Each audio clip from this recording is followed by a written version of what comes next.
Aspen is an inspiration, a community, a home. Here, our community is defined by the endless inspiration found in nature and all those who defy ordinary every single day. So, whether Aspen is my home sweet home or home away from home, I will explore responsibly. I will prepare for any experience.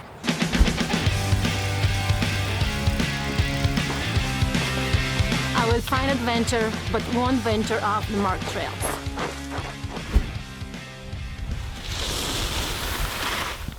I will carve the snow, not the trees. I will get lost in my thoughts, but not in the woods.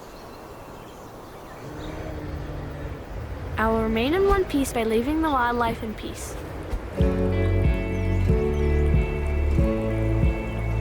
I will go sightseeing while leaving the sights worth seeing. I will travel by foot, bike, or bus when I can, and drive carefully when I cannot. I will honor the history and heritage of those who were here before me and preserve the land for those who come after me.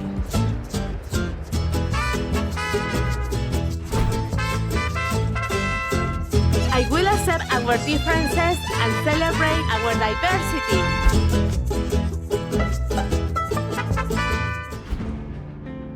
I will be kind to community members of every kind. I pledge to take care of this little place called Aspen.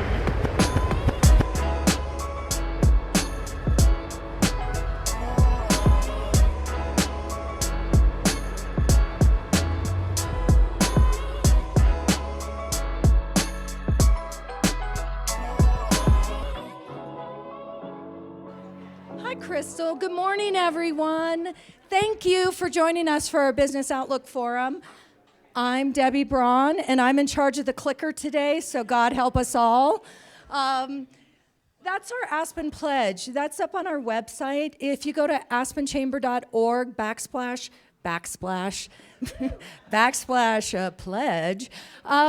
sign the pledge if you haven't done that already. One of the things we're doing with regenerative tourism is we're giving back to our community. So if you sign the pledge, $18.80, you can pick your nonprofit, the Independence Pass Foundation, who works on Independence Pass, or Roaring Fork Outdoor Volunteers, who manage our trails. So it's a really great way to sign the pledge, promise you're going to be a great steward to our community, and then give some money back.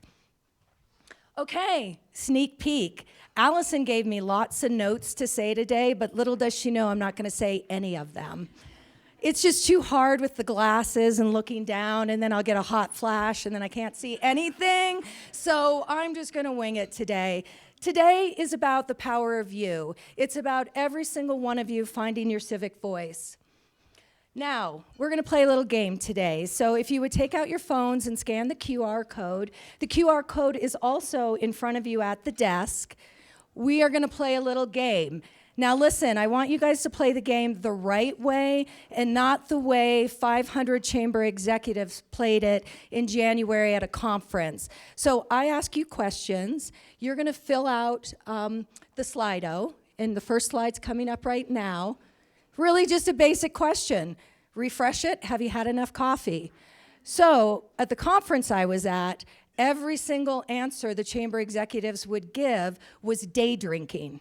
So no matter what, every chamber executive needed some day drinking in their lives.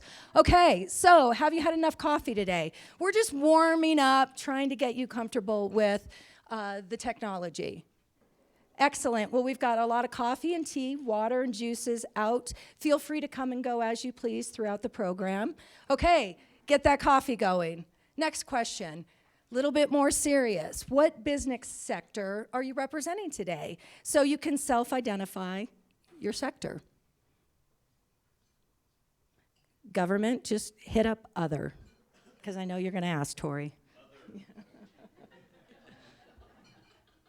Excellent. Wonderful to see so many nonprofit executives in our room today. And you others. Okay, next poll. Where are you in your career journey? Are you like me, sliding on the back end? Are you just starting? Are you middle management? Are you owners? Wonderful. I think senior leadership, this is the place for you to be today. Because you have an obligation now to your community and to be a part of our business community in making sure that your voice is heard. Same goes for you, middle management. Owners, right back at you. Okay, have you ever given public comment at a city council or BOCC meeting? Who's given that public comment besides me? Which to this day, I still don't love to do.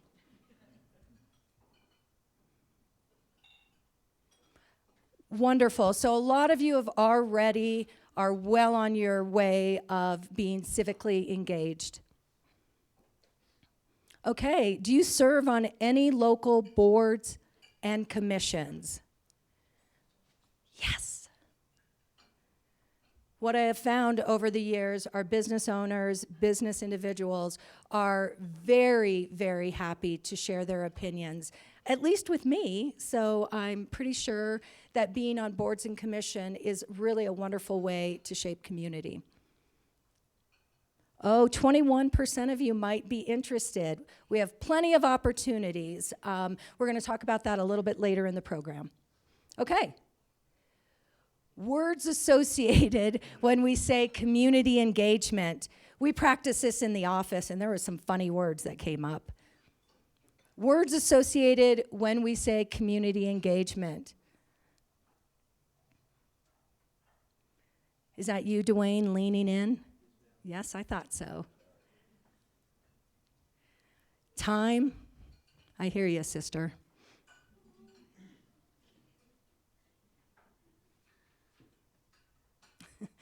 I love important and scary are pretty prominent in there.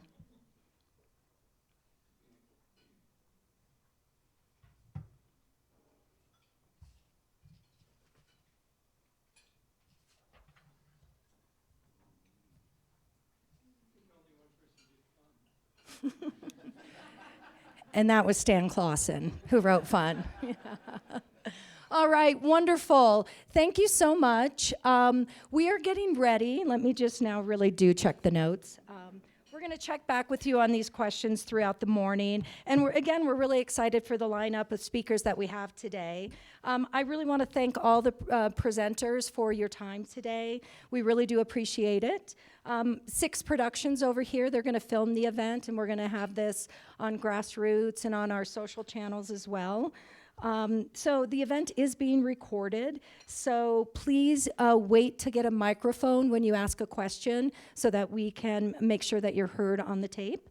And then we're going to provide all these slides to you after the meeting so you can review it again if you wish. I'm going to be back with the fun stuff throughout the whole morning, including, oh, I see the big click the slide. We're giving away a food and wine pass today, so you need to stay at the end of the program today. There's a limited amount of people in this room, and half of you have been excluded for one reason or another, so your odds are very, very good to win the food and wine pass. We also have some fun giveaways throughout the day. Well, at this point, I'm going to turn the program over to Allison Bektesh, who is our public affairs manager, and she's going to fill you in on all the ways you can get involved through our public affairs initiatives. Allison, come on up.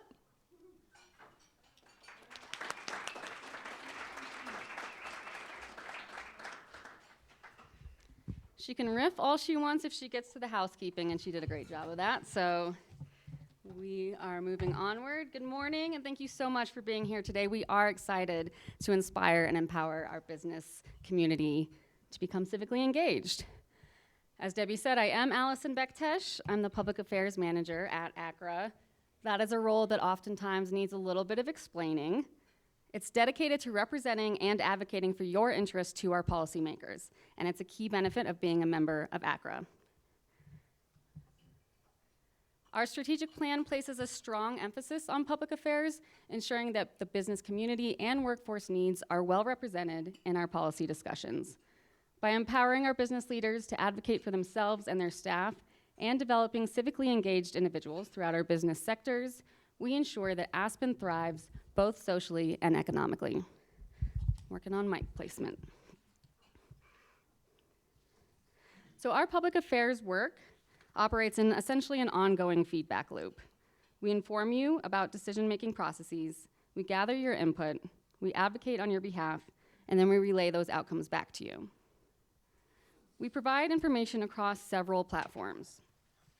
You can catch Aspen Affairs on Grassroots TV, with local guests speaking in depth on community issues, including our most recent episode featuring ACRA's elected official board appointees talking about their journey to civic engagement and politics. The public affairs pages on aspenchamber.org provide an in-depth resource of the history of an issue, community engagement opportunities, news coverage, and upcoming public meetings, as well as data from our member polls and any positions the organization has taken.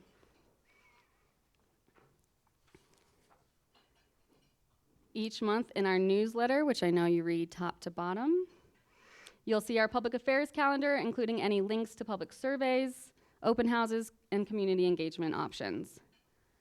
Our Instagram and social media, when you see this template, we are again reminding you of an imminent public comment opportunity or important policy discussion. So that's us informing you. Once informed, it's crucial for us to gather your feedback. Know who your board representative is. They are your first point of contact for relaying concerns and suggestions. If you're a board member, can you raise your hand? These are fantastic people to speak to about getting civically engaged in your community, and thank you all for your service. Meanwhile, the Public Affairs Committee is working on your behalf. They meet bi-monthly. This diverse group of business representatives sets our annual policy agenda, directs ACRA's public affairs work, and makes position recommendations to the board of directors. If you are interested in serving on this committee, you may speak with me or Debbie after the program. We're also reaching out to you in a variety of ways throughout the year. And while survey fatigue is real, your responses to our membership and policy surveys, as well as the quick demographic and public affairs polls you see in the newsletter, allow us to nimbly represent you when issues rise quickly. Then, when it comes to advocacy, ACRA takes action on behalf of the members in several ways. We are a frequent convener of groups that otherwise might not be well connected.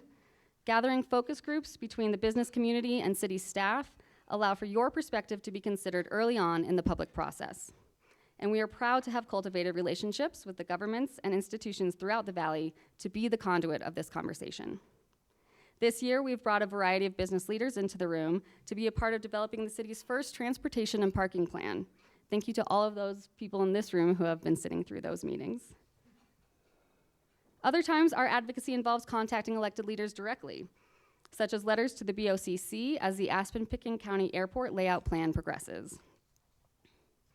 At public hearings on measures important to our members, we attend and we make public comment on behalf of the membership, such as speaking up for the need to have more than one short-term rental classification as the council created the STR permit system last year. When significant issues arise, such as a proposal from the United States Post Office to move our mail sorting location, which we know would then cause more delays to our mail and our business shipping, we take public positions, publishing that to our website, social media, and signing on to advocacy letters to state and federal representatives through the Mountain Chamber Alliance. We report the results of this advocacy through our various information channels, and the loop continues. With more than 750 businesses employing the majority of our 17,000 person workforce in this county, our collective voice is important and influential. However, your individual story often has an equal influence on decision makers. When you speak up at a public meeting, several things happen. Most importantly, your perspective is considered. It's Aspen. We have a lot of opinions. There's almost never only two sides to a story. Elected officials can't consider perspectives that they don't know about. Adding your personal experience when a policy will impact you or your business or your staff or your children or your commute makes a difference. Secondly, when you speak during public comment, as opposed to perhaps writing a letter, You are not just sharing that information with the decision makers in the room, but you're also sharing it with everyone else who's attending or watching, who may benefit from considering your perspective while they're forming their own opinions. If the broader community begins to have an understanding of the issue from the various viewpoints of their neighbors, it can have a powerful ripple effect. Maybe you've articulated something that someone else is feeling but wasn't able to put into words, and now they're better able to relate to that. It is also heard by the reporters covering the event. Both papers have assigned government reporters who cover the play-by-play of the meetings. Without the public attending and making comments, that news coverage tends to default to the policymakers' opinions and misses out on that local impact. And finally, as you will hear from our next speaker, we are stronger together. The more people involved in sharing their opinion, the better for all. Again, my work is one benefit of being a member of ACRA. There are many others, which are in the Aspen Atlas, which is in front of you on the table, as well as demographic data, workforce data, and community resiliency data. I am now proud to bring up Andrea Palm-Porter from the Roaring Fork Leadership to dive into our civic capacity. Thank you for being here.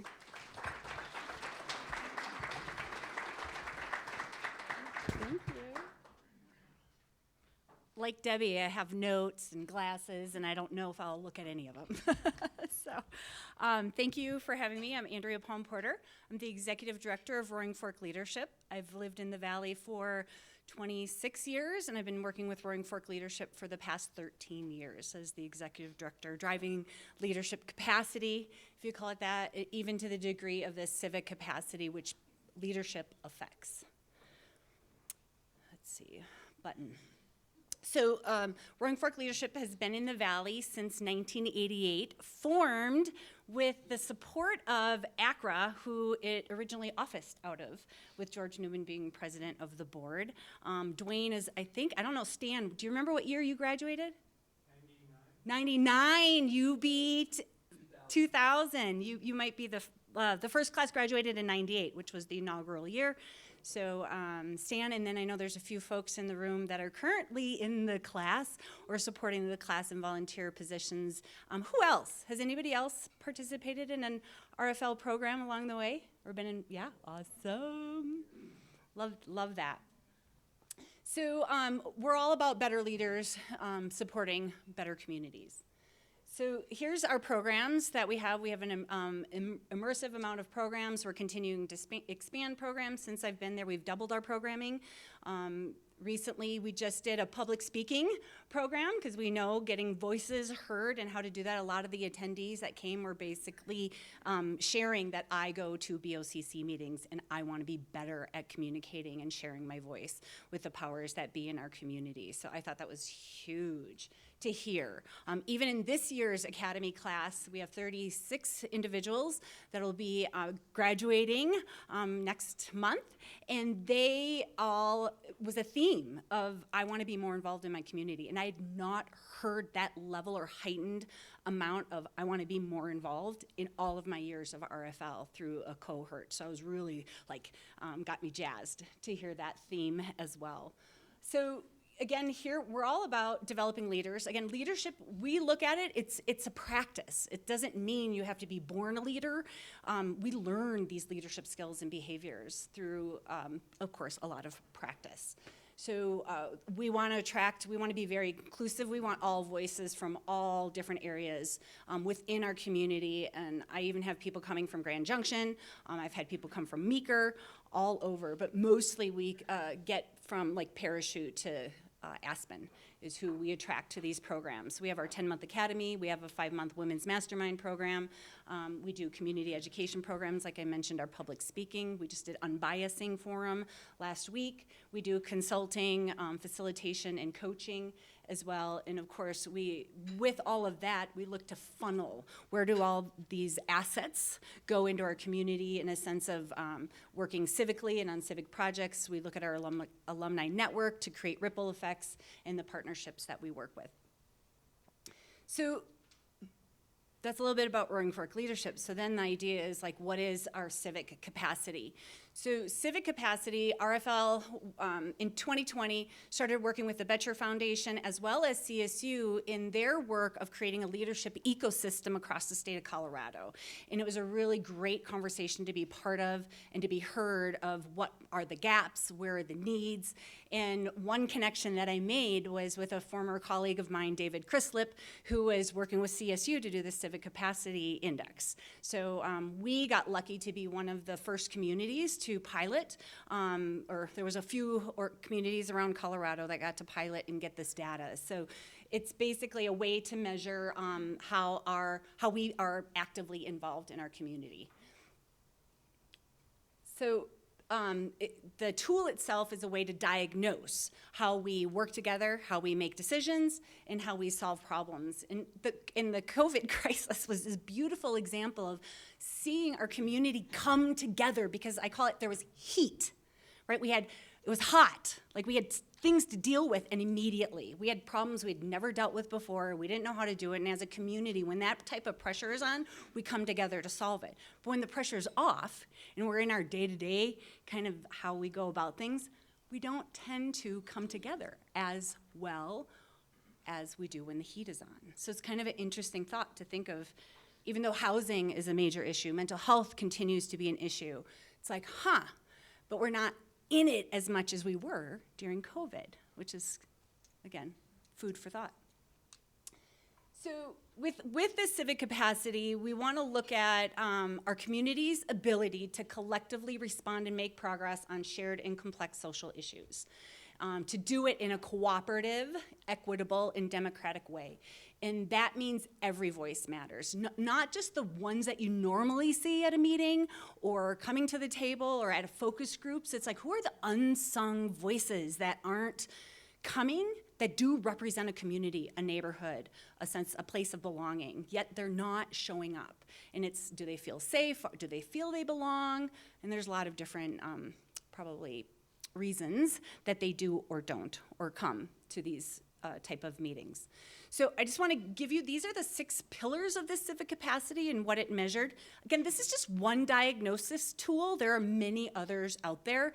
So I'm not going to say everything here is 100% correct. It's just a snapshot, one tool to look at. But it's going to measure leadership, how well our community collectively exercises leadership to address shared challenges, the level of inclusion that it exists within our communities to address challenges, which includes race, discrimination, injustices, and inclusion.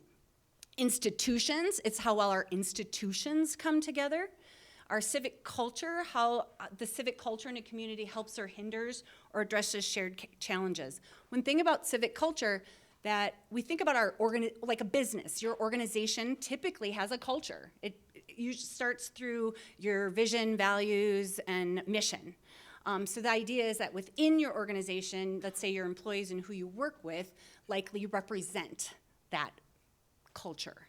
So if we think of communities culture, beyond what it says, like the organization of the city of Aspen or the organization of Pitkin County, it does reflect what you hope to see in the civic culture, but it's not, I have not seen, this is our civic culture type of a statement. And how amazing, if you were a newcomer to our community, if you had that direction or that understanding of what it is, how amazing as a citizen, not just being an employee of an organization, that would be. Saying, wow, my community really wants me to be involved. They want me to volunteer. And these are the avenues like the chamber and a lot of different organizations help to try to funnel people to get involved. In our coalitions, right, how well our community coalesces around addressing issues, and then collaboration. And when I say collaboration, it's not just networking, it's not just communicating, it's not just coordinating, it's coming to the table to call it get your hands dirty. And sometimes that means dealing with loss, but the idea is we want to do things together for the greater good of the community, and that means sometimes we have to give up and take to make that happen. Oops. So I have a question for you. Here it is. How would you rate Pitkin County's civic capacity on a scale of 1 to 5? High being, it's great, 5, I think we're really strong, or 1 being low. Right? Coming in between the 3 and the 4 range. Okay, we're going to go with our 4s. Our 4s are winning. Well, here is the statistics from the Civic Capacity Index. I just wanted to throw up that some of the data that came in. It was a small sample size, but it's fairly reflective of a lot of other communities that have participated in this data. So moving through it, what we found is on a scale of 0 to 100, from suffering, struggling, maintaining, and thriving, in those 6 pillars that I described, we're struggling. We're not quite where we could be from a thriving perspective. So I love that I saw the number 4, but the thought is maybe there's some gaps. What are those perceptions of what is going on compared to the reality? And this survey was a few years ago. We're going to plan to do it again, so we'll get new updated numbers. But the idea is to see what are we doing, what are we not doing, what could we be doing better as a community. So now I want to think about coming back to my explanation of thinking what is the civic culture of Pitkin County, and I would love to hear if you could enter like one of those key words, a value, a belief, a characteristic that you see being demonstrated today that in a sense would define civic culture, that you could share it with somebody else. Engaged, fragmented, I imagine, welcoming, yep. Combative, devil's advocate, Aspen ideas, listening, volunteerism, capitalism, progressive, interesting, intimidated, yep, inclusive, glad to hear that. Karen, sorry. Oh, extreme, opinionated, yep, engaged. And of course, we want those differing opinions, and I love that Allison was saying, you know, there's more than 2 sides to a story, and there are. And the idea is, again, getting people to the table so we can understand those and collectively figure out where we want to go together to solve these type of challenges. Divisive, yeah. So if we think of divisive, would you want to walk around saying, Pitkin County and the city of Aspen, our civic culture is divisive. Get involved. Probably, like in a way that's not going to inspire someone to get involved. So we have to think about how we present ourselves, even internally within your organization, and whatnot. And to pick on Dwayne over here, and I know Sean Gleason is in the room. There you are. Okay. Like the Romero Group, just as far as a business and what I know about them, is they really advocate for their employees, even them as an organization, represent, like, we want you involved. We want your opinions. How can we help you get there so that you can be this advocate for our community? And they sponsor people in RFL programs every year. And a lot of City of Aspen does, Pitkin County does, a lot of organizations look to RFL. And there are a lot of other organizations where you can try to find these ways. Sometimes people want to learn just by doing, so jump in. I mean, there's no hesitation to say, get involved. So Allison made this point of, like, when we can come together, we are going to be a more resilient community. And where this information points to is that if we have that increased leadership, if we were thriving in all of these pillars of civic culture, leadership, institutions, inclusion, we would be able to prevent more of these issues. We'd be more proactive in addressing these issues. We'd be able to recover more quickly in using, like, the pandemic as an example. And we would be able to use our knowledge to strengthen things moving forward, these complex issues. So the idea is that stronger resilience comes from strong leadership, comes from strong community. Tying this to the social determinants of health, civic engagement is one of the pillars of the social determinants at our health. Even to the degree that we find in the communities that have higher, in the more thriving categories, they have lower death rates. They're more inclusive. The lower the case rate, the higher the social control happens in those communities. The lower the case and death rates, the higher the social cohesion happens. And the lower the case and death rate, the higher the community resilience. So this concept connects to health. our well-being as a community. Kansas, as a community, when they formed a leadership program that goes throughout their state, the Kansas Leadership Center, what they got funded by the Kansas Health Foundation exactly for this point of saying we're going to have a healthier community, a stronger community when we have the leaders doing the work. So what do we know? We know there are a lot more challenges, and we're working on these challenges already. I know there's a lot of focus groups, coordinating, communicating, and sometimes I question to what degree are we really at the table collaborating around these issues versus just talking about them. So we've got housing, we've got access to health, we have education, food insecurities, economic resilience, system inequalities, global warming. I mean, there's a lot of these types of issues. This is just the tip of the iceberg. I know Evan works on these all the time. Monitoring what are the key issues. RFL does the same thing. What do we need to do? We do that through the Academy each year. We do a call out into the community to say, what is your organization working on? What do you need help with? What meaning like you don't have the capacity or the resources to do it? And bring those ideas to RFL. We do a pitch event within our Academy program so that the participants gets to see what are community issues, what are people working on or want to work on, and the participants get to select some of those projects to work on as their capstone, to apply leadership in a real issue that is happening. And what the concept is that we create progress on those issues. Over my experience and the civic projects I've seen come through, we have a 95% success rate on creating progress on these issues. And there's been, a lot of them, like 70 some of these type of projects that we've done in our history. And I want to say that's like a higher percentage than starting a new business these days, right? They say it's about 50% success rate of a business lasting. So we've got a lot of great success stories behind the work, the process, and the way we've been approaching civic projects to support our community health. So many of these problems that affect health and well-being of people in our communities can't be solved by a single person. It means we need to come together. We need more people coming together to figure this out so that we can be thriving. So I think about what do we need more, right? We need more leadership. We need to be more welcoming and belonging of individuals and differing perspectives. I'm curious from the audience if the microphone could be available, if anybody has a thought of what else do we need? What are the gaps? What do we need to be working on that we aren't, or maybe we are but not doing enough of?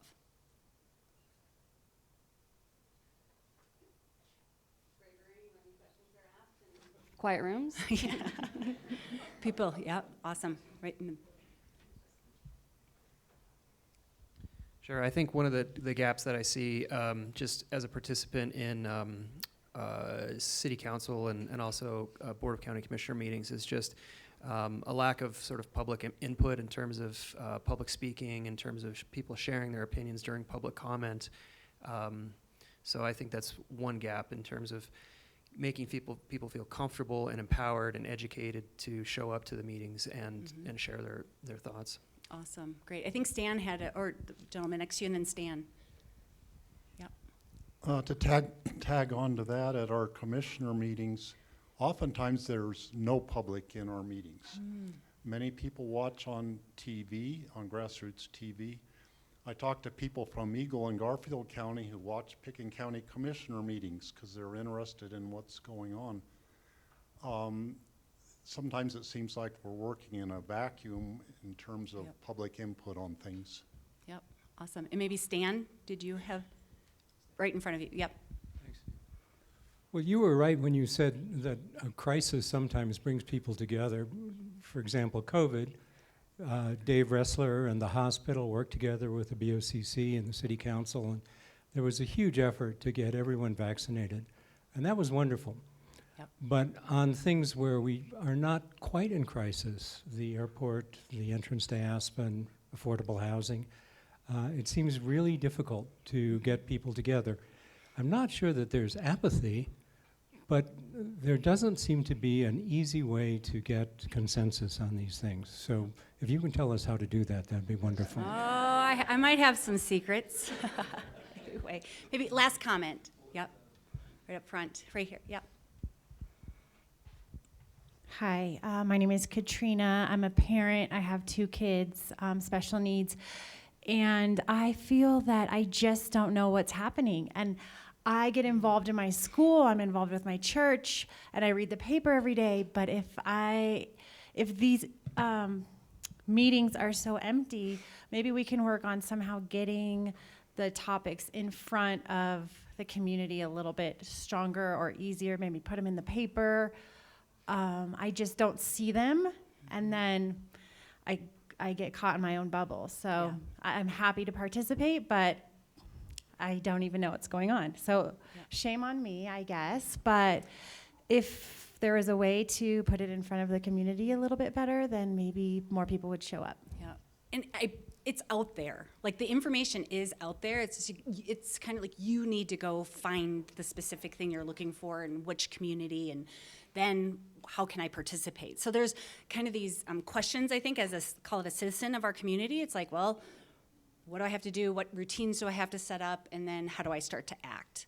And that's like this idea of like leaving with this idea of what, if we think about what are you specifically doing that contributes to the greater well-being of our community?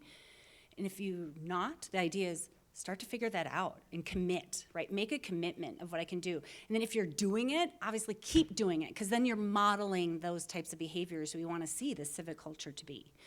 So that, and then I think even as ACRA, Roaring Fork Leadership, City of Aspen, Pitkin County, like, what can we do to inspire others? Not just tell them, come to the meeting, but how do we inspire them to get involved? What is that? I think it's another level of what we're doing. Well, I have 9 seconds, so I'm gonna go ahead and pass this on. I'll be around after, so if anybody has any questions, I'd be happy to answer them.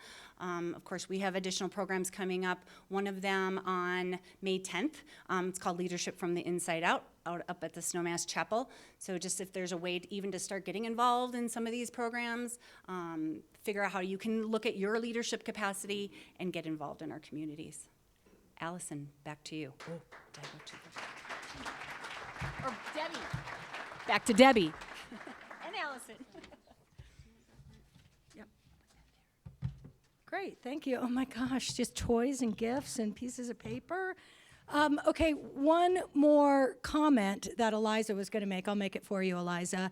It's really hard if you are a young parent with small children at 5 o'clock to go down and give comment. So if there's any way to provide some childcare or something that allows people to come in and give that comment, I do think that would be beneficial. So you're welcome, Eliza. That came from her. All right, we have our first giveaway today. The weather is so nice outside, so we're thinking about picnics, we're thinking about hiking, and there's really a lot of fun stuff inside of here. There's some magic bucket behind me. Right? Oh, hello, magic bucket. Hey, you put your business cards in. Oh, somebody didn't bring their business card and just gave a little piece of white paper. Chris Matera from the Basalt Chamber. Here, I'll bring it over to you.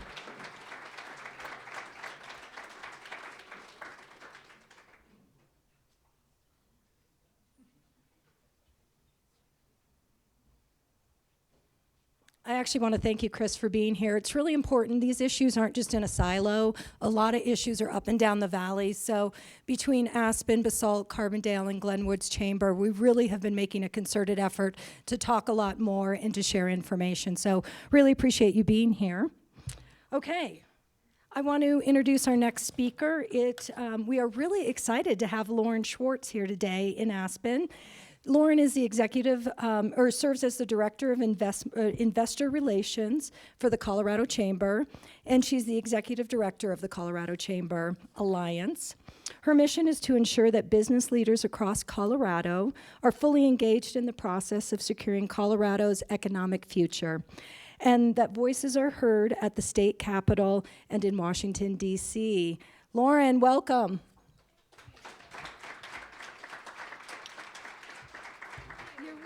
So nice to have you.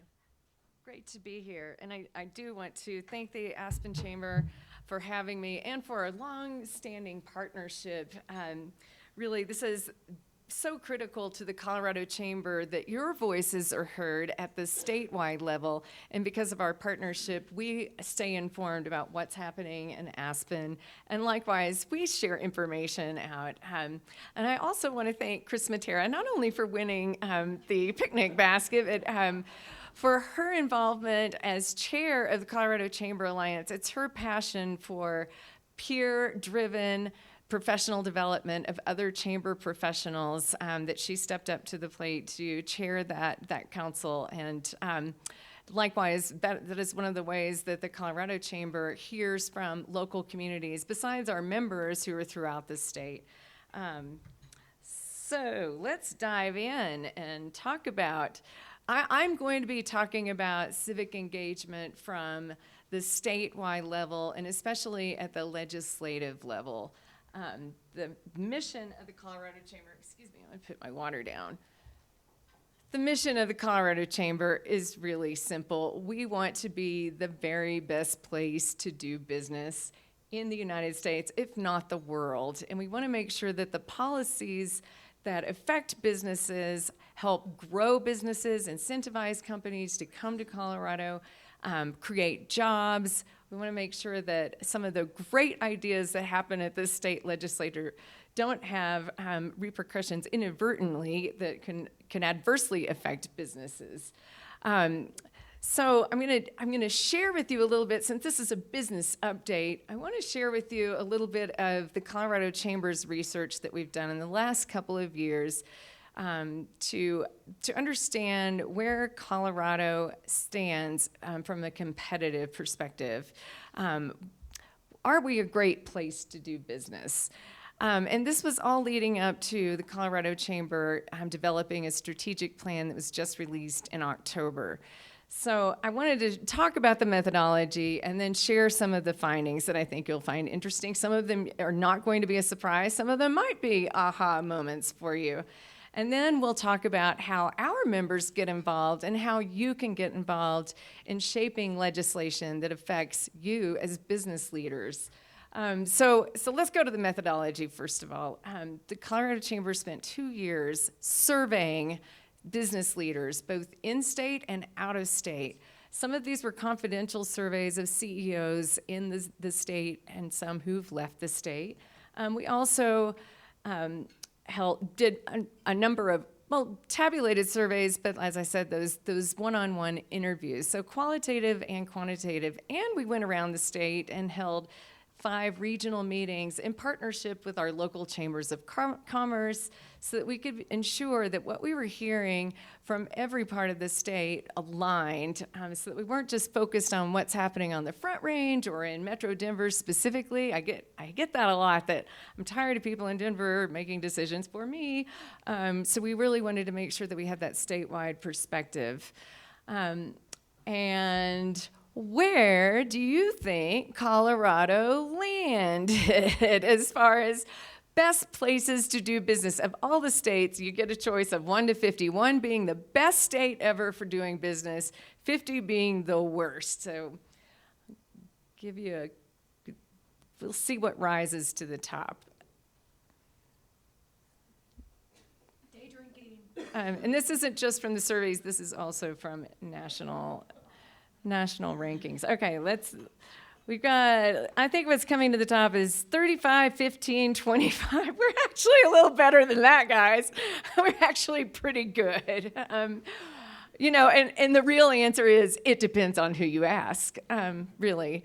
And these national rankings will demonstrate that.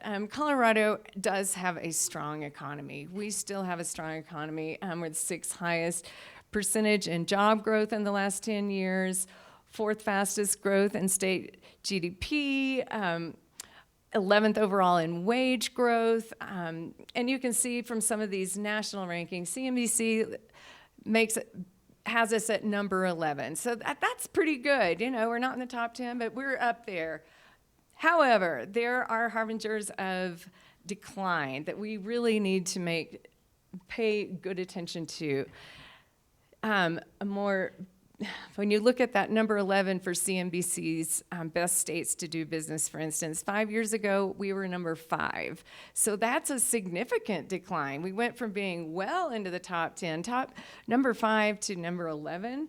And we're number 2 for 32 for the economy, down from the top 10 in 2018. So that's a significant decline in 5 years' time. Number 38 for the cost of doing business. I'm sure that's not going to be a surprise to anybody in this room. That's down from 36, so not a significant decline, but it's still declining. We want to see that number go up. And of course, this is not a surprise to anyone in this room. We're in the top 15 states for the highest cost of living. You don't want to be in the top 15 for that.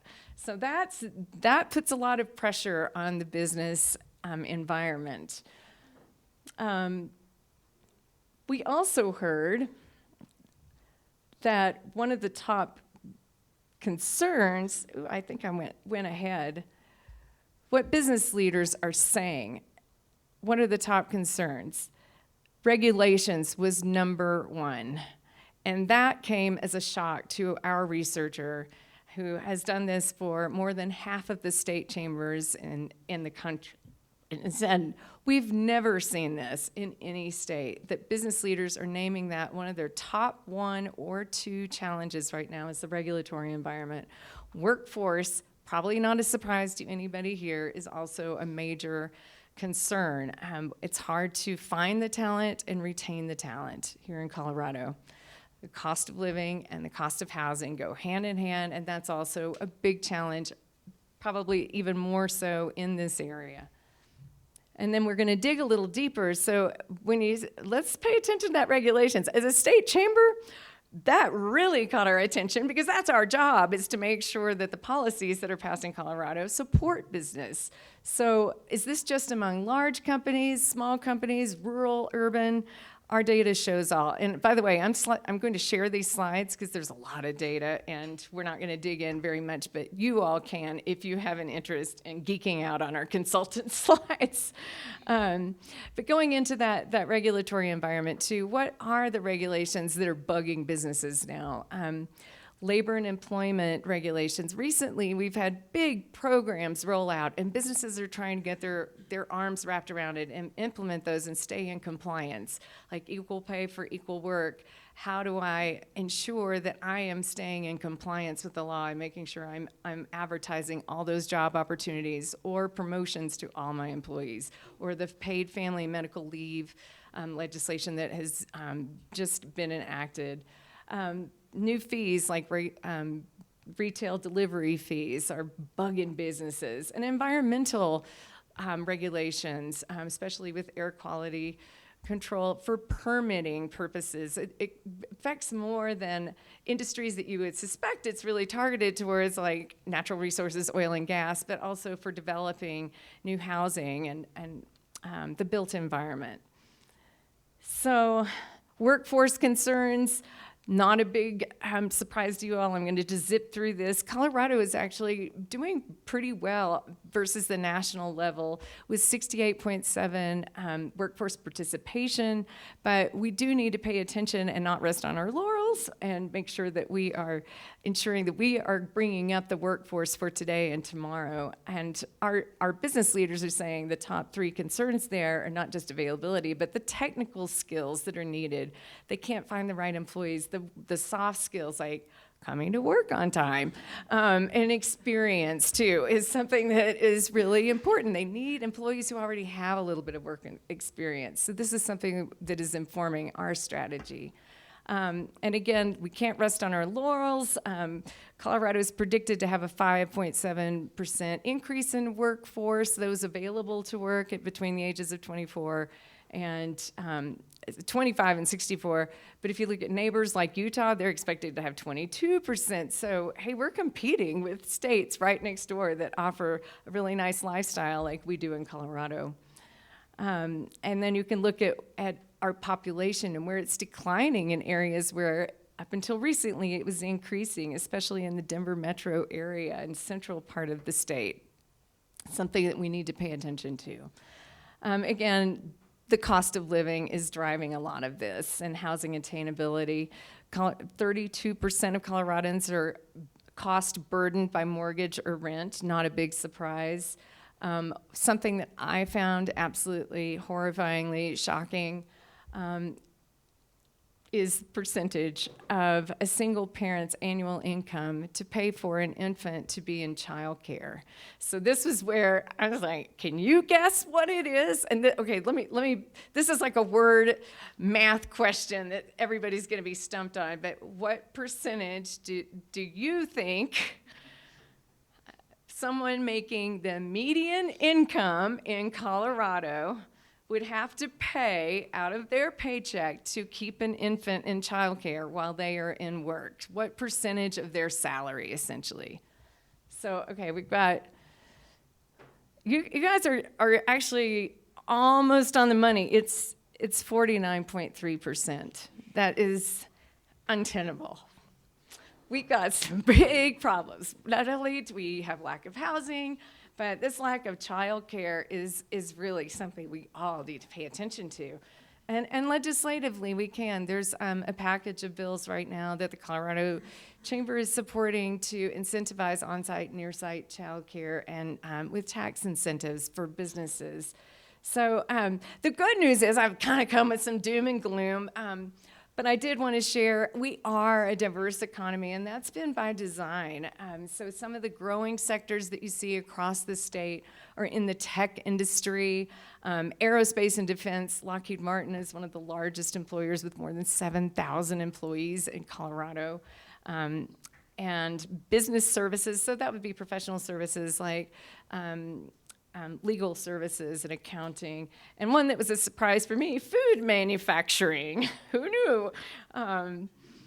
There's also a lot of growth being seen in biopharma industry, distribution, so Amazon, and e-commerce. So these are what, as your state chamber, we want to make sure that we're protecting these industries, fostering their growth, because they're great industries that provide good jobs in Colorado. And with that, I'm not going to dig totally into this because this is all on our website. We developed our strategic plan that we rolled out in October to address these concerns and the opportunities in Colorado. And if you go to our website, and I have that URL in here or in the slides that you can have access to later, you can see the areas that we're going to focus on and all of this data as well. Workforce development being chief among them, housing and the cost of living, the business climate, since that was one of the #1 challenges that you all told us about, and environmental sustainability. And I'm not going to go through all of these data points of the objectives for each one of these areas, but I will say we have several initiatives that are important to us in succeeding in these areas. So we developed a technology alliance of leaders to make sure that the laws being passed in Colorado don't adversely run businesses out of Colorado. There's an AI bill right now that the senator who's running the AI bill came to us and said, I never in my wildest dreams thought I'd be running an AI bill when I ran for office. I was more interested in workforce, so help me. A legal reform alliance to make sure that that our regulatory environment isn't adversely affecting business.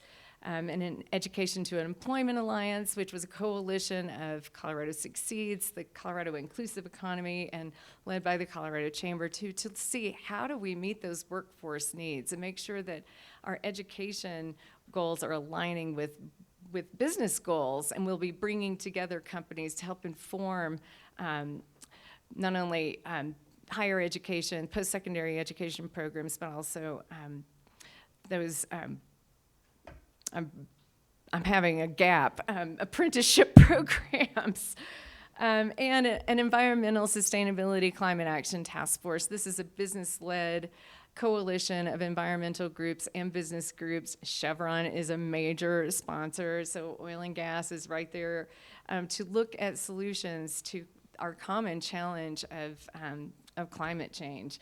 You know, what can we do that just doesn't run companies out of Colorado? to do business somewhere else. That's not going to change anything.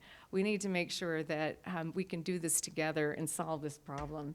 And you can see all these data points. There are about 70 of them on our website, front page. So feel free. I have our URL up there. I want to tell you how our members get involved and how you can get involved. We have asked of our legislators, hey, use some restraint when you're introducing great new big ideas. Let some of these big programs that have been introduced take hold, let them cure so that we can understand where the pitfalls are before we're heaping more new programs on top. And recognize that we're competing with other states and even other countries, and that there are geopolitical forces that are affecting business too, that this doesn't happen in a vacuum. Businesses are still trying to claw their way out of COVID, and now they're faced with an inflationary environment and workforce issues, so recognize that. We have a list of some bad bills. This is getting into how your voice can be heard. We have grassroots tools to reach out to legislators to say, hey, this is a great idea, but it hurts me, and here's how. And so this can also be found on our website. We had 8 bills that we identified this session that we call job killers because they will cause a reduction in workforce. But let's get on to what you can do. Because I'm coming out of time here. You can stay informed. We had that question earlier. How do I stay informed? At the statewide level, I invite you to subscribe to the Sum and Substance, which is the Colorado Chamber's publication, edited by Ed Seeliver, an award-winning journalist who we stole from the business journals. He spends every day at the Capitol looking at legislation and reporting on it objectively. This is what the proponents are trying to do. This is how it affects business and what the opponents say about it so that you can get as well-rounded a view as possible from a business perspective. So we're not going to, Colorado Chamber doesn't get involved in social issues. You won't see us comment on reproductive rights, gun control, how many dogs you're going to have in your yard. We don't care. It's really about business issues. Get involved in your local chambers because your chambers are keeping their eyes out for you and what's happening legislatively and how it's going to affect you, and they're listening for you. Let's see, answer polls. I have that twice because that's another way, if you don't want to get in front of a crowd, when someone's asking you a question, you want them, answer the polls so that they know exactly how things are affecting you. In the Colorado Chamber, we have policy councils. Most chambers do. We have 5 that are really active, and our members get involved and give input on how legislation will affect them positively or negatively. And multifaceted advocacy. Let's just talk about just being people. Establish a rapport with your legislators, your state representative, your state senator. If you have a business, invite them. Maybe not during the heat of the legislative session, but after they've been elected, or even before when they're running. Invite them over to get to know your business and know your concerns and know what your priorities are. Grassroots communications, like the tools that the Colorado Chamber puts out. You've probably seen it with campaigns where it's an email, we're saying we support or we don't support this legislation. You just click a button, sign your name to it, or you can customize it. Testimony. This is something that's available to all of you, and now remote testimony is easier than ever, so wherever you are in the state, you can testify on bills. And we could talk a little bit more about that. And I said again, answer polls and attend candidate forums.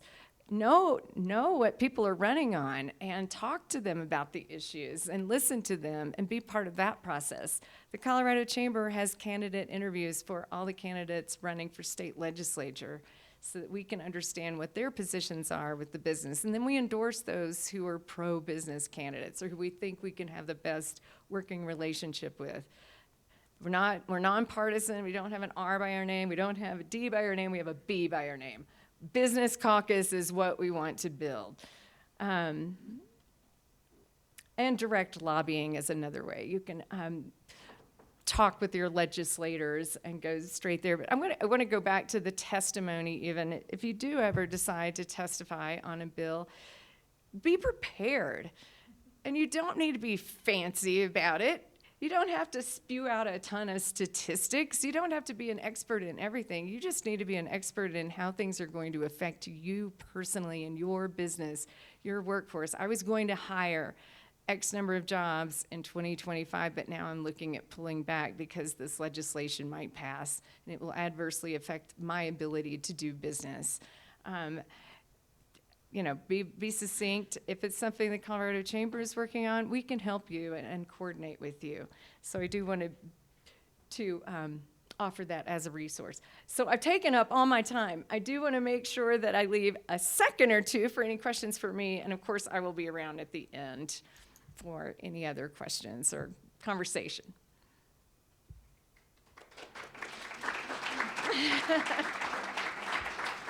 Thank you for the applause. No questions. Okay. Thank you, Debbie. Thanks, Lauren. I think we need to go back to the coffee question again. Okay, we're going to set up here for a second. We do have one more fabulous prize before the fabulous, fabulous prize. Okay, so we're moving on up. Now we went from a fanny pack to a full backpack full of really great stuff. Vanna White. Let's see what we've got. Oh, another person who did not bring their business card, but these little white cards are great. Hannah McLean. Hannah, are you here? Excellent. I'll bring it over to you.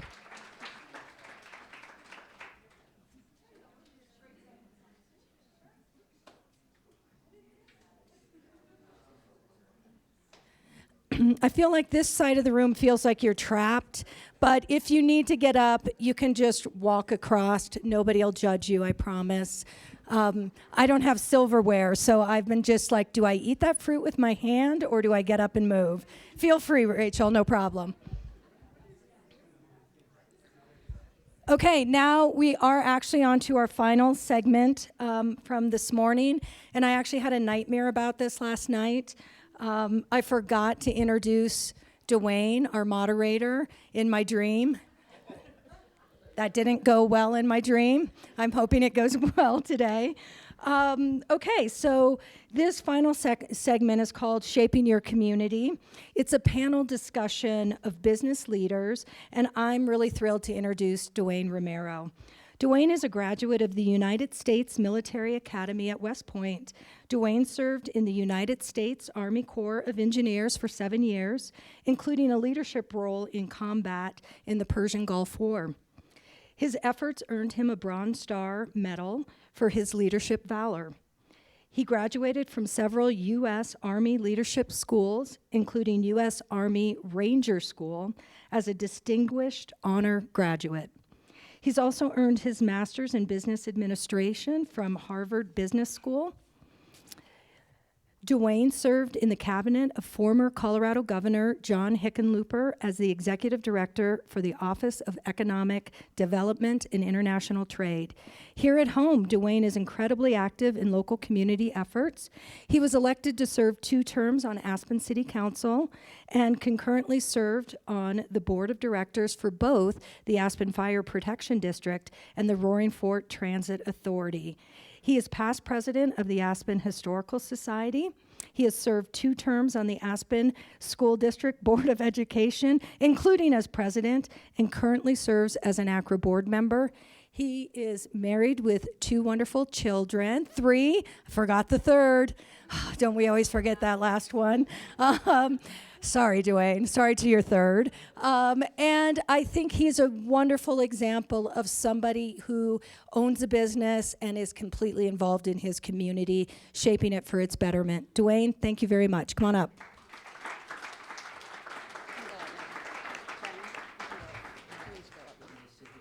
Yeah, why don't we just grab the mic for you? Thank you so much. Thanks, Debbie. And thanks, everyone, for being here today. This is great. We're going to move it into a bit of a kind of a freelance little play here. We're going to talk to 3 professionals in the community that are kind of walking the talk. They're literally engaged, and they're playing out in day-to-day civic engagement. And I think this is a great part of the program. And Debbie and Allison and the ACRA team, you guys are great for, encouraging this and putting this together. So thanks so much for that. Let me introduce these three dynamite professionals, and then I'm going to roll through a couple of really easy questions, right? Easy.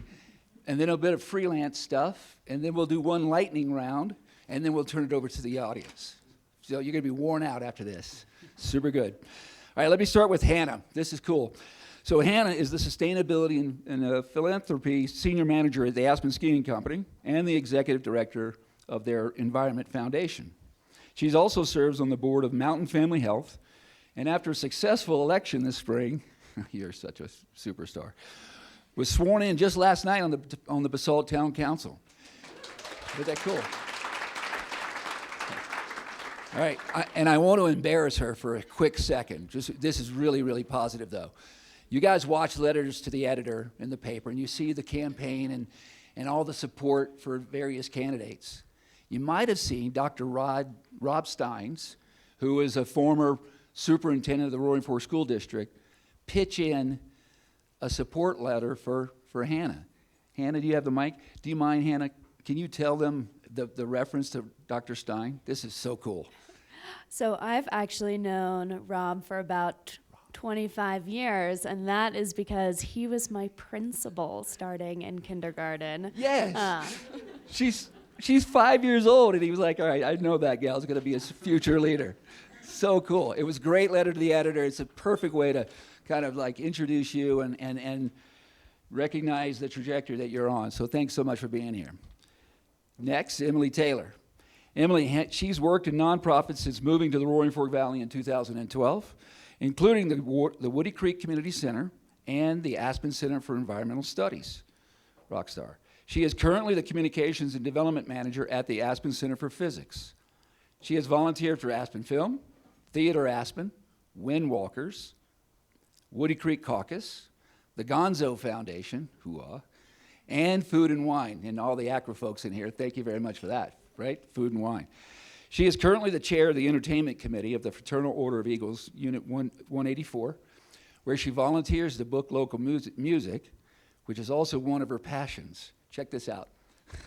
Her band, Sweet Bangs, has played locally since 2015.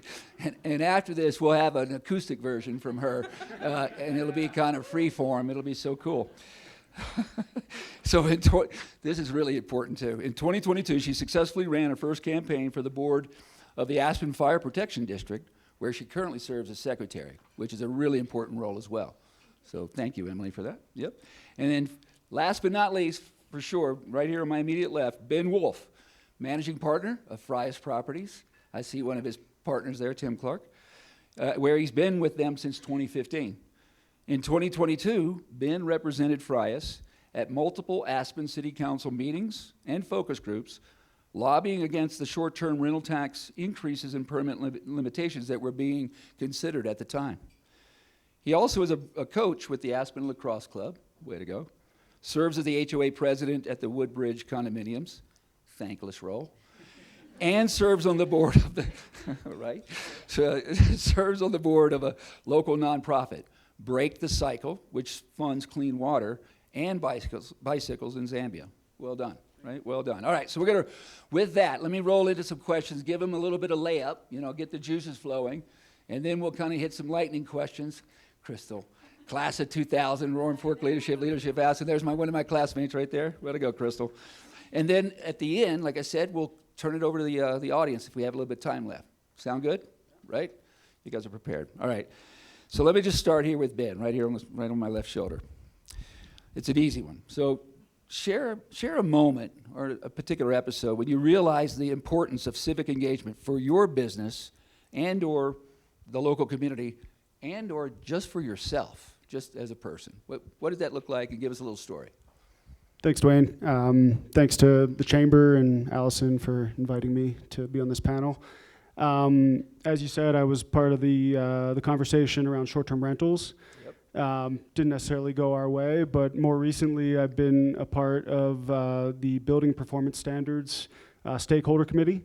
And that's a committee that's working towards legislation that will reduce greenhouse gas emissions here in Aspen over the next 30 years or so. So that's been a really refreshing experience. I think the city staff is doing an amazing job of engaging various sectors of the community and really listening to what we have to say.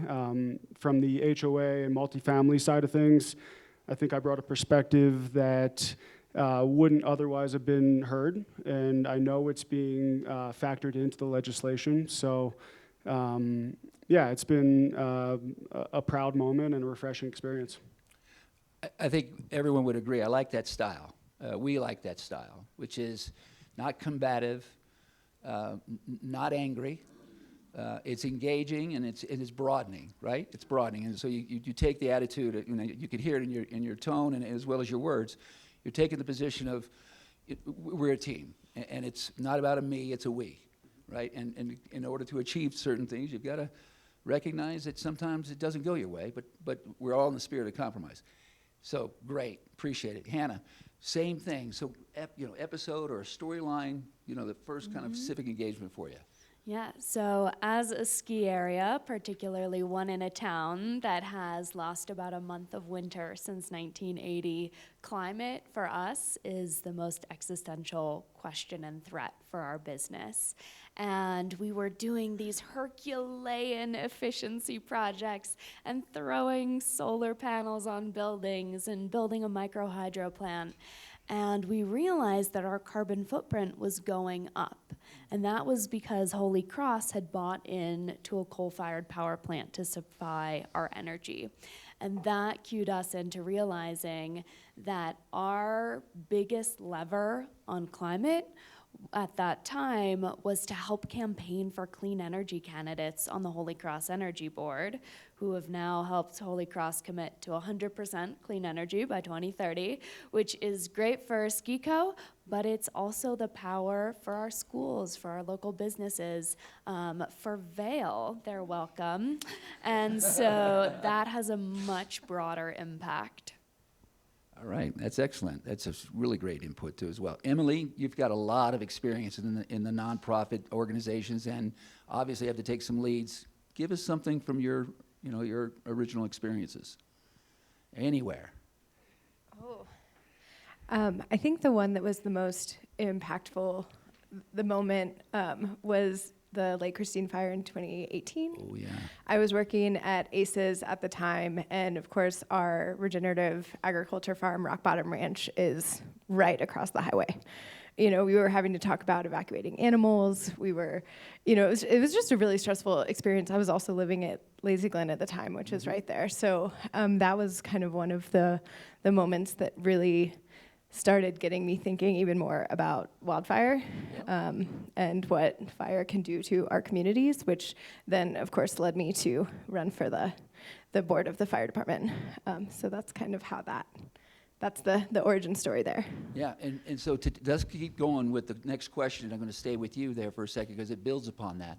So obviously on the fire district board, and you're obviously working in the nonprofit sector today as well. What's that relationship, and does that generate any additional opportunity for you to represent any of the nonprofits that you work with in any of the government actions or any civic engagement? You probably have some ideas there or some examples. Yeah, I mean, right now, the nonprofit I work for is the Aspen Center for Physics, which is a slightly we have a much further view. Beyond our ability, I got it. Talking about the universe versus planet Earth, I guess.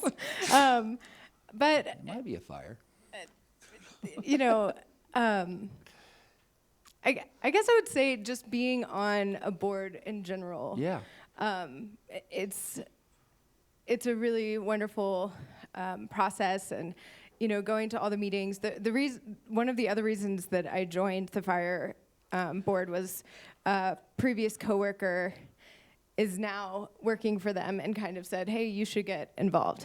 And at this point, she's also now developed her own 501c3 that's the Aspen Wildfire Foundation. So, Yeah. you know, it's just kind of, it all builds on each other. You know, you start with this one little thing, oh, I'm just gonna be on this board. And then it's like, oh, and now all of a sudden I'm on this board too, you know? So it kind of really can blossom in a really wonderful way. I love that. You mentioned someone kind of motivated you or maybe gave you that extra spark or idea or energy. And I think that's probably one of the pathways for all of us to think about how to motivate, activate our teams, our organizations, you know, our neighborhoods, our communities, right? And if you think about it in those perspectives, it might be that extra little juice that helps someone to get from the shadows into the light, right? Absolutely. You know, you described it for yourself. It's almost like a mentoring, you know, capacity. It's motivating and spurring someone to kind of come out of their shell a little bit and to get engaged. And you're a great example. As soon as that happens, there's more spark. There's kind of more growth, and you continue to, you know, evolve your brand and your impact. And I can tell you're not a me. You're a we. It's all about, you know, kind of the larger and the greater good, as Andrea was saying earlier. That's super stuff. I appreciate that.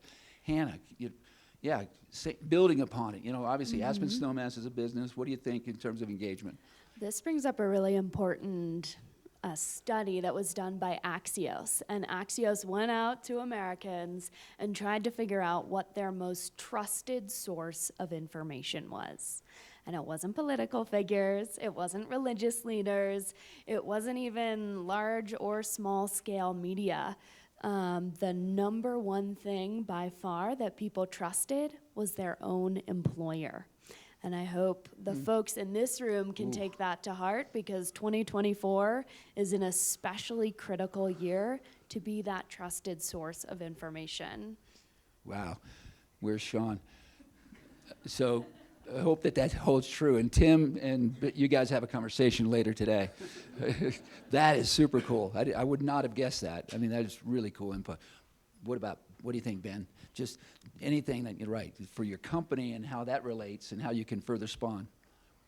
I think for one, you know, just having the experience once gives you the confidence to go back again. Yeah. And whatever the concern might be that you want to speak to, you kind of build on the prior experiences and are more confident to speak to that. Yeah. So, you know, for us at Frias, we're just always looking for the right things to get involved with. Yeah. That obviously might impact our business and or the community at large. And I think just the experience kind of snowballs into more involvement, more engagement, and you just feel more comfortable doing so. Do you find also your role at Woodbridge, which I said, oh, it's a thankless role, but that's a very important role, president of the HOA there, a large condominium complex in Snowmass Village. Same thing hold true there, where you guys are trying to stay engaged and advance, at least have impact on public policy? Absolutely.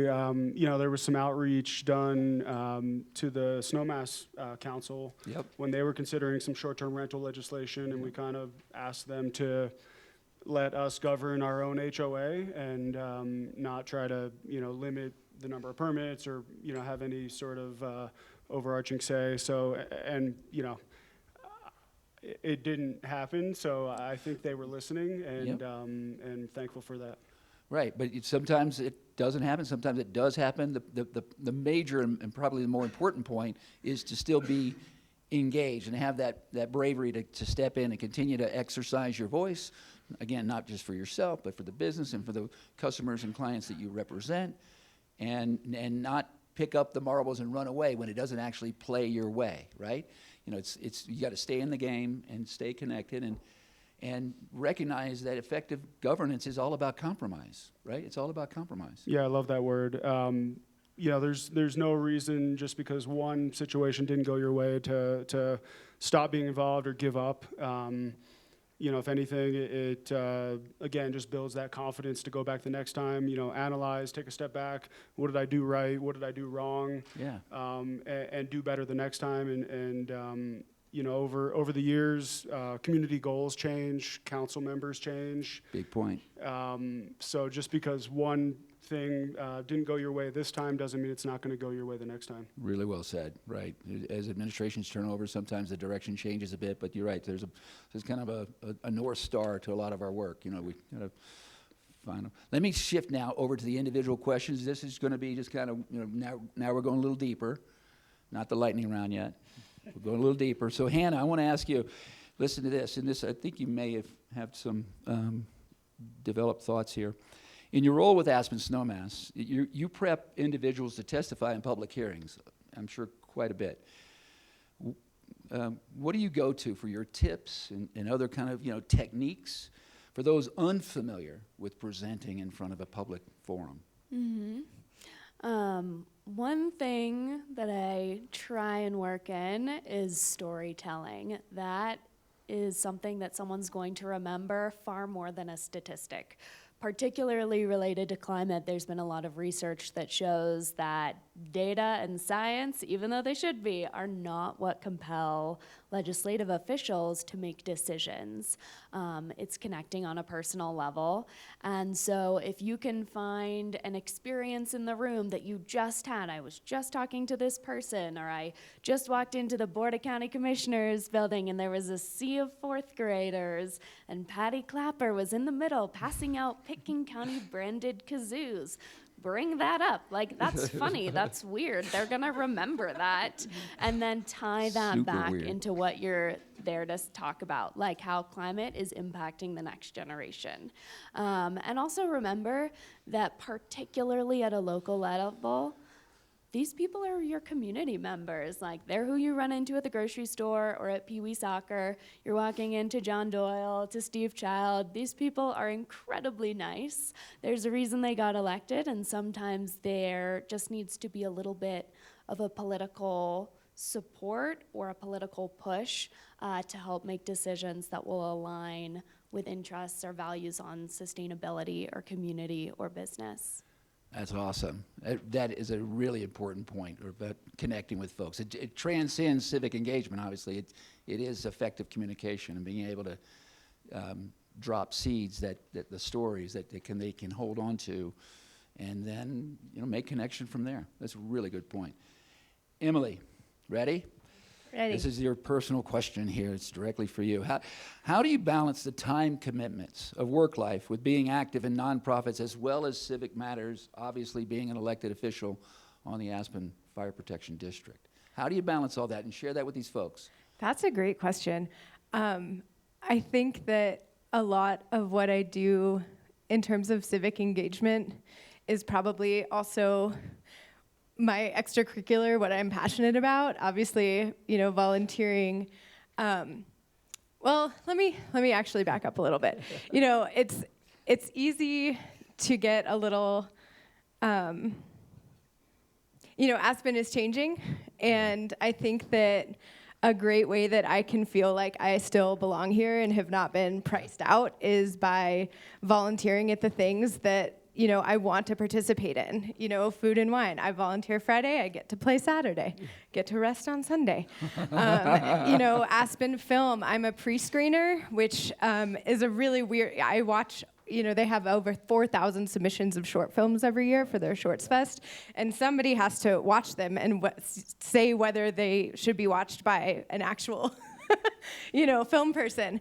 And then I get a pass to Shorts Fest. You know, it's a way to, so for me, the way that I stay engaged and the way that I participate in my community is not what I would think of as a time commitment. It's not something that I'm doing, you know, that I have to go sit in all these meetings. You know, it's something that is how I stay a part of this community and how I stay kind of, yeah, just it's part of the entertainment. I mean, if you're worried about, yeah, I think that find what you're passionate about and it won't become, it's not a chore. It's not a time suck, Absolutely. You know?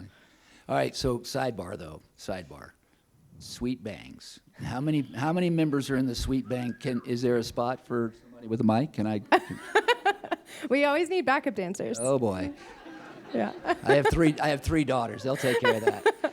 Yeah, we have 3 members. It's a 3-piece. Oh, cool. We have a drummer. I play bass and sing, and we have a guitarist who also sings. So. Any new gigs coming up in the next few weeks? Well, so actually, we have We do not, but Okay. Our music studio, we are lucky enough to rent one of the Meralt studios, which, if you don't know, they rent them out to local musicians in the winter. They're the music studios that the Aspen Music Festival and School uses in the summer, but they rent them to locals in the winter. So we're more of a winter band. In the summer, we camp, we play, we hike.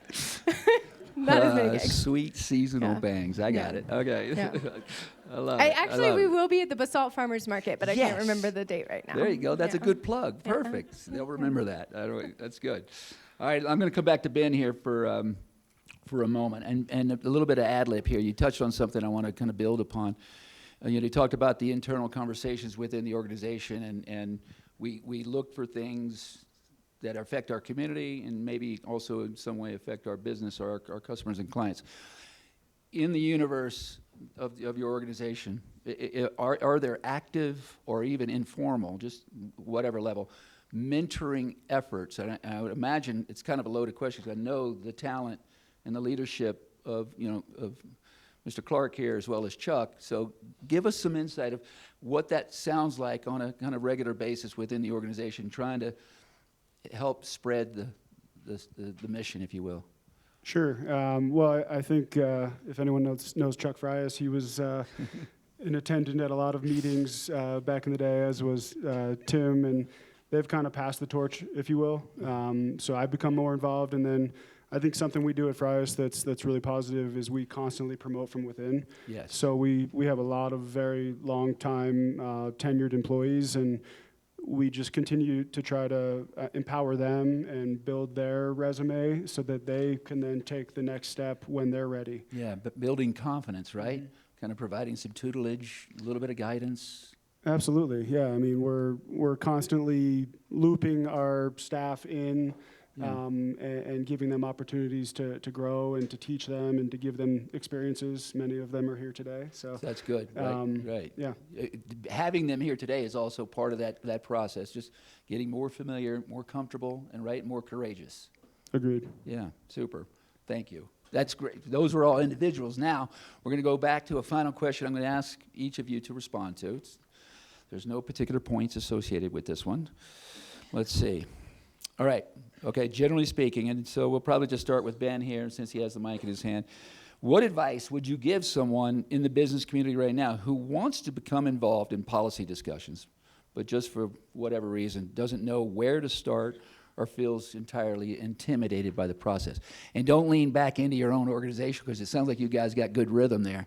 Think about the person who may not be in such a large organization and is just trying to find their footing. Right? Just trying to find their footing and establish their voice. Go for it. Yeah, well, I think it's already been said a couple times, but probably the best thing is just to go to some council meetings in person and actually get that experience, see the flow of the meeting, listen to other people's opinions, and just get a feel for the overall experience. And then from there, you'll probably realize that it's not this really intimidating environment. As somebody else said, the council members are members of the community too, and they're good people, and they're pretty welcoming and laid back. So, I think after experiencing a few meetings, you'll gain that confidence to then, form your thoughts and be able to speak to them at the next meeting.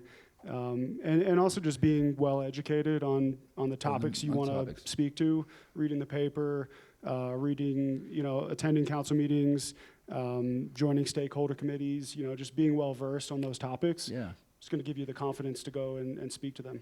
That is super. That reminds me, Tory first ran for office in 2000 he's the godfather of civic engagement. I mean, he's the godfather. 2001, you and I served together 2009 to 2011. Made a few decisions that made a few people pissed off. That's cool. It's okay. And today, here it is, 2024, you're in your third term, about to hit your second year of your third term. Correct. So how many years of actual elected service? 8 years as council member and 5 as... Five plus, yeah. 13 plus, the godfather. And just stayed with it, right? Continue to... I'm sorry, you're the guy. I apologize. I know, we're the old guys now, sorry. Getting to the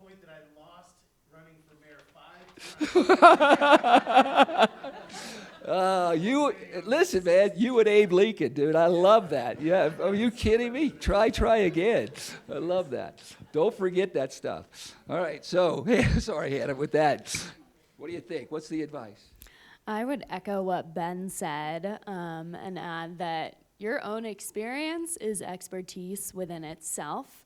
And if you're a mom struggling with childcare, if you're a business owner losing employees because of affordable housing, that's the only story you need to tell to chime in on legislation. And I think businesses also have both a responsibility and an opportunity to make sure that what they say publicly is aligning with what their chambers of commerce are doing or trade groups, associations are doing. So if you are a business with a flashy sustainability page, we see examples of those businesses with flashy sustainability pages or climate commitments who are part of trade associations or chambers who are tackling environmental bills to stop them. And so you can work behind the scenes to work with your Chamber of Commerce to make sure what they are doing on policy aligns with your stated values. Very good. Very good. Thank you so much. Emily, please. Well, I'm not sure what I can add to the policy. I guess echoing something I said earlier, if you feel scared, the way to quash those butterflies, whether it's stage fright or getting up, for policy is just finding something that you're passionate about, finding something that gets you riled up, finding something that makes you, want to get up there and talk. I think that also just talking about what you can do in terms of volunteering, since so many of you are senior leadership, I would say if your organization doesn't already have a volunteer program, they're a lot to manage, but creating one and getting other people involved in your own organization, since then you will be the trusted source of information, is a really important thing to do.